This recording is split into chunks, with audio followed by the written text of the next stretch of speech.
ನಿಂಗೇಸು ಹೇಳಲು ಯಪ್ಪ ದಾಸಿಯಾಗಿ ಹೇಳೋ ದೇವಿ.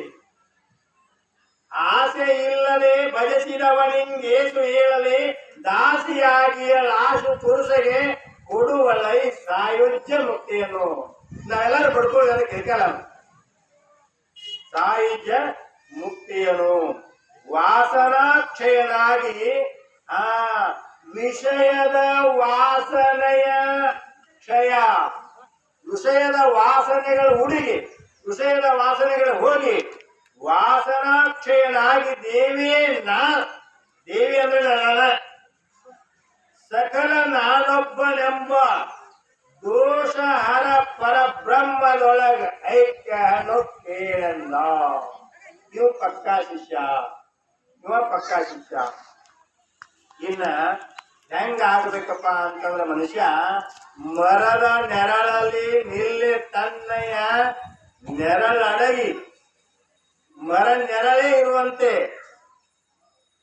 ತರರೆ ನರದೇವ ಮನುಷ್ಯ ಶರೀರ ಮರದೆ ದಿವ್ಯ ಕಾಲಾಗಿ ಕರ ಚರಣದಂಗುಷ್ಟ ನಖಗಳು ಬೆರಳುಗಳು ತಳಸಿ ಪೀತಾಂಬರದ ನಿಜ ವಿಗ್ರಹವೇ ತಾನಾಗಿ ಇರುತ್ತೆಯನು ಯೋಗೇಂದ್ರ.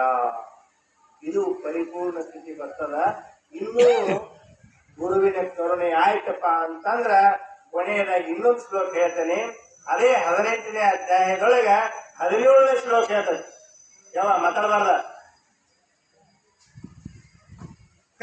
ಕವನೆ ತಾನಾದ ಮೂರ್ತಿಯು ಗುರುವಿನ ಕರುಣೆ ಆಗ್ತದೆ ಪೂರ್ಣ. ಗುಡಿಯಾಗಿನ ಮೂರ್ತಿನ ಅವನ ಶಿಷ್ಯ, ಅವ ಗುರು, ಅವ ದೇವಿ, ಅವ ಶಿಷ್ಯ. ಕವನೆ ತಾನಾದ ಮೂರ್ತಿಯು ಕವಸಿ ನಗುತ್ತಿರಲು ಯೋಗಿಯು. ಅಲ್ಲಿ ಮುಖ ನೋಡ್ಬೇಕಲ್ಲ, ನಗು ಮುಖ ಅದ್ರ ಆನಂದ ಹೇಳುತ್ತದೆ. ಕವಸಿ ನಗುತ್ತಿರಲು ಯೋಗಿಯು ಶಿವನಾಗಿ ಅವನೇ ಸಾಕ್ಷಾತ್ ಪರಬ್ರಹ್ಮ ಆಗಿ ಅವನಿರಲು ಅವಾಗ ಮನುಷ್ಯ ಅಂತ ಹೆಂಗಂತಿರೋ ಯಪ್ಪ, ಅವನು ನರನೆಂದೆಂಬುದಂತೆ. ಅವ ಮನುಷ್ಯ ಅಂತ ಹೆಂಗಂತಿರೋ, ಅವನೇ ದೇವಿಯು ಸತ್ಯವಿರುತ್ತೀರೆ, ಅವನೇ ದೇವಿಯು ಸತ್ಯವಿರುತ್ತೀರೆ. 96 ವರ್ಷ ಅವರ ನೋಡ್ಬೇಕಲ್ಲ ಆನಂದನ, ಅವರ ಜೊತೆ ಆ ಒಡನಾಟದ ಆನಂದ ಅದಲ್ಲ, ಅದರ ಸವಿಯನ್ನ ಸವಿದಾತನೇ ಬಲ್ಲ.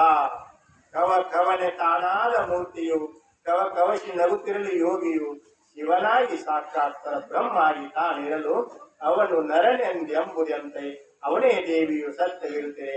ಅವನ ತಡವಿ ಉಳಿವರಾರು ತ್ರಿಲೋಕದಲ್ಲ, ಒಂದೇ ಲೋಕದಾಗ ಅಲ್ಲ, ಮತ್ತ 3 ಲೋಕದಲ್ಲಿ ಅಂತಕ್ಕಂಥ ಮಾತನ್ನು ಹೇಳ್ತಾ ಹೀಗೆ ತನಗಿಂದ ಪ್ರಿಯವಾದ ವಿಷಯ ಮಂದುಂಟೆ.